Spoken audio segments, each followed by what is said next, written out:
Les animaux de différentes espèces sont rarement amoureux, et quand ça arrive, ils n'ont généralement pas d'enfants. Mais ce qui est encore plus rare que les ligres, les zébranes, les camas et les biffalos, ce sont les animaux hybrides capables de faire des bébés. En fait, le concept de la mule, l'hybride d'une jument et d'un âne, étant capable de se reproduire est si peu plausible que les Romains antiques avaient l'habitude de dire « quand les mules accoucheront » pour parler d'une chose impossible. De la même manière que les Américains disent « quand les cochons voleront », que les Turcs disent « quand les poissons monteront aux arbres » et que les Nigériens et les Français disent « quand les poules auront des dents ».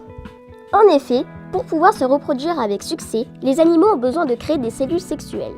Les cellules normales du corps ont 2 copies de chaque chromosome, une de la mère de l'animal et l'autre de son père, un peu comme un jeu de cartes.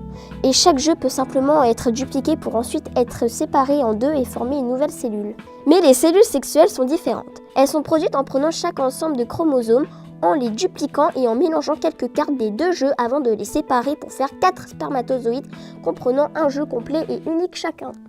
La fusion d'un spermatozoïde et d'un ovule forme une cellule normale avec 2 jeux de cartes, l'un venant de son père, l'autre de sa mère. Ce mélange de cartes fonctionne quand les jeux viennent d'une mère et d'un père de la même espèce, car ils ont tous les mêmes cartes dans le même ordre. Donc les gènes codant la couleur des yeux sont échangés avec d'autres gènes codant la couleur des yeux, et les gènes codant les motifs des rayures sont échangés avec les gènes codant les motifs des rayures.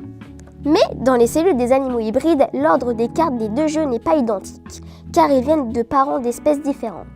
La carte de la couleur des yeux peut être donc échangée avec la carte de la taille des pattes, ou un gène codant la fabrication des os avec celui codant celle des reins, créant 2 jeux vraiment bizarres qui donnent naissance à des cellules qui ne fonctionnent pas vraiment. Cependant, pour des raisons que nous ne comprenons pas tout à fait complètement, il arrive qu'un animal hybride ne mélange pas ses cartes et fabrique des cellules sexuelles qui contiennent exclusivement l'ADN de la mère.